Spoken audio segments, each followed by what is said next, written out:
সবাইকে happy new year জানাচ্ছি।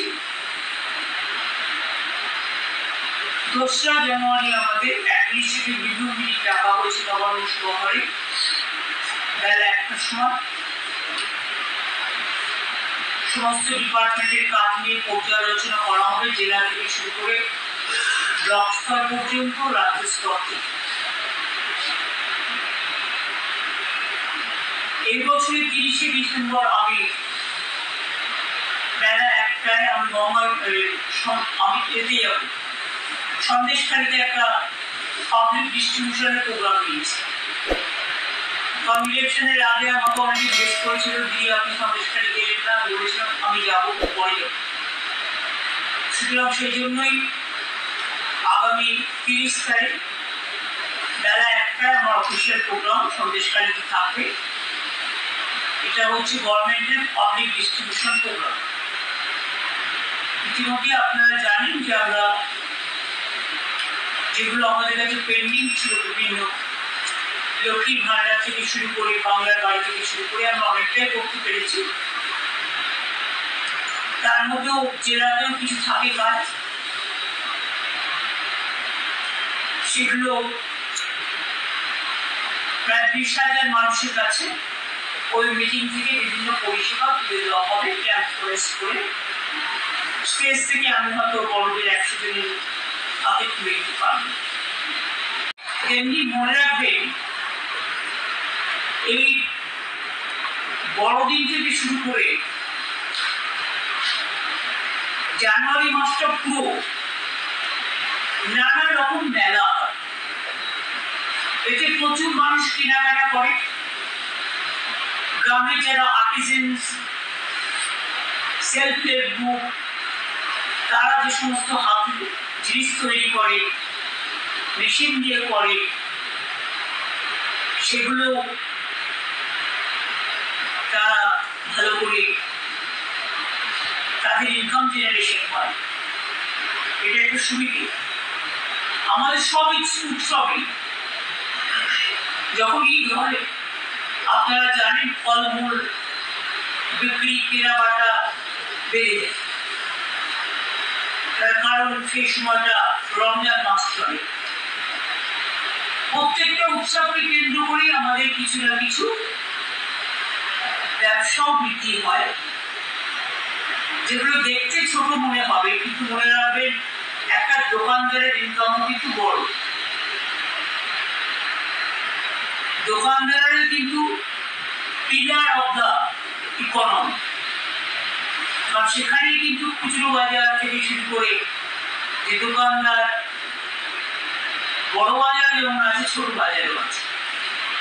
আজও পাড়ায় পাড়ায় মুদির দোকানগুলো আছে, মিষ্টির দোকানগুলো আছে, অন্যান্য দোকান হচ্ছে।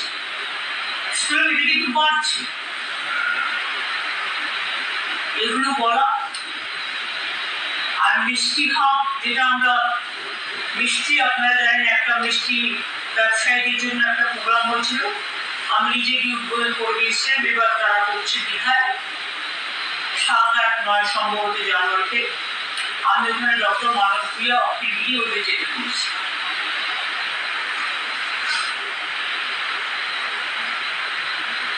বাংলায় মিষ্টি বলুন, জয়নগরের মোয়া বলুন, নলের গুণ বলুন, পিঠে পালো বলুন, শীতকালে এগুলো মানুষের প্রিয়।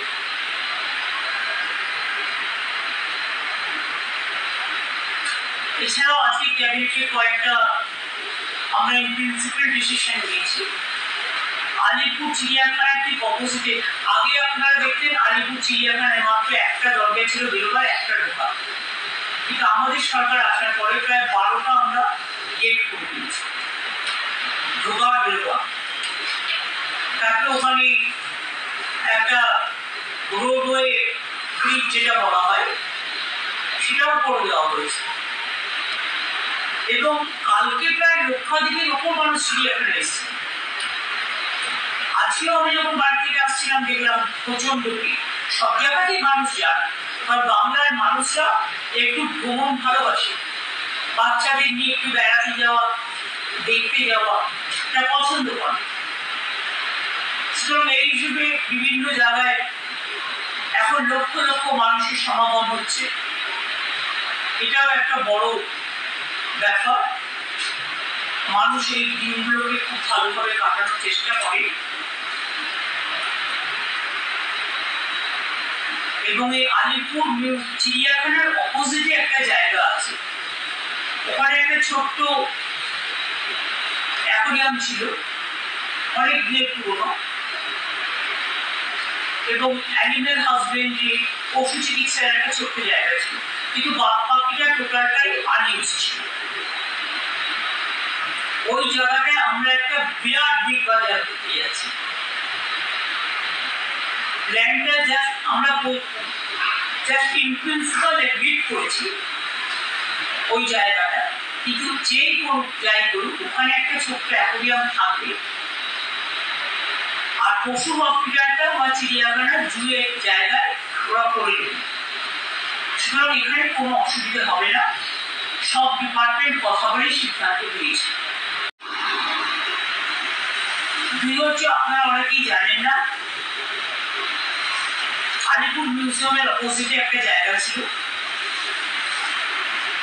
সেখানে একটা বিরাট কাঠামো তৈরি হচ্ছে, যেটা লেদারের ব্যাগ, আমাদের সব লেদার ইন্ডাস্ট্রি তো বিরাট, 5 লক্ষ লোক কাজ করে, এবং সারা ভারতবর্ষে যত লেদার হয় সব কিন্তু এখানে এসে গেছে।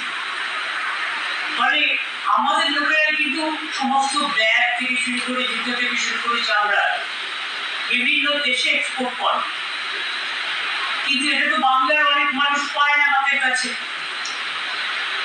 তাদের নানা রকম ব্র্যান্ডে কিনতে হয়। সেই জন্য আমরা মেয়েরা যাতে ব্যাগ পায়, ছেলেরা ব্যাগ পায়, জুতো পায়, ওই আলিপুর মিউজিয়ামের অপোজিটে যে কাঠামোটা, যে বিল্ডিংটা তৈরি হচ্ছে, ওটা আমরা অর্ধেক দেবো লেদারের জিনিস বিক্রি করার জন্য। ঘরের সামনে মানুষ পেয়ে যাবে, মেয়েরা খুশি হবেন, ছেলেরাও খুশি হবেন, মেয়েদের যখন চামড়া জিনিস কাজে লাগে ছেলেদেরও লাগে। আর অর্ধেকটা আমরা করবো বাংলার শাড়ি, অর্থাৎ তাঁতিদের তৈরি, সব জেলা থেকেই কিছু না কিছু আসবে, যা ঘরের কাছে মানুষ পেয়ে যাবে, সেটাও হচ্ছে।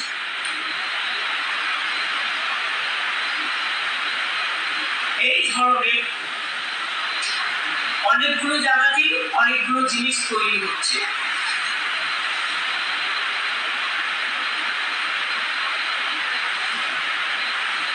এগুলো বাংলার অর্থনীতিকে যেমন বৃদ্ধি করবে, এমপ্লয়মেন্ট জেনারেশন করবে, এবং এমপ্লয়মেন্ট জেনারেশনের মধ্যে দিয়ে ভাই বোন সকলে নিজের পায়ে দাঁড়াবার একটা সুযোগ পাবে। এবং তাছাড়াও আমাদের কলকাতাকে বাদ দিয়ে, ধরুন এখানে শপিং মল, বিগ বাজার সবই আছে, অন্যান্য যে জেলাগুলো আছে সব জেলার হেডকোয়ার্টারে একটা করে বড় বিগ বাজার বা শপিং মল ওই টাইপের আমরা করার চেষ্টা করছি। জমিটা আমাদের, কিন্তু টেন্ডার করা হবে, ফ্রাঞ্চাইজি করে করা হবে। জমিটা আমরা ফ্রিতে দেবো, 1 একর জমি আমরা ফ্রিতে দেবো। যিনি করবেন, আমাদের টার্গেটটা হচ্ছে 2টো ফ্লোর সেলফ হেল্প গ্রুপকে দিতে হবে।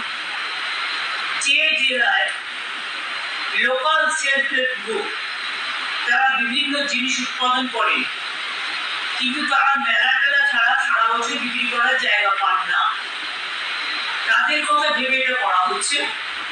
অর্থাৎ 2টো ফ্লোর থাকবে সেলফ হেল্প গ্রুপে বা আর্টিজানদের জন্য জিনিসপত্র বিক্রি করার জন্য। বাদ বাকি যে জায়গাটা হবে সেটা 2টো ফ্লোর হতে পারে, 3টে ফ্লোর হতে পারে। নিচে কার পার্কিং থাকবে, ওপরে একটা সিনেমা হলের ব্যবস্থা থাকবে, কারণ অনেকেই জেলায় সিনেমা দেখতে ভালোবাসে, কিন্তু তাদের হল নেই। এতে আমাদের টলিউডও অনেকটা উপকৃত হবে, শিল্পীরাও হবে। তাতে একটা কমিউনিটি হলও থাকবে,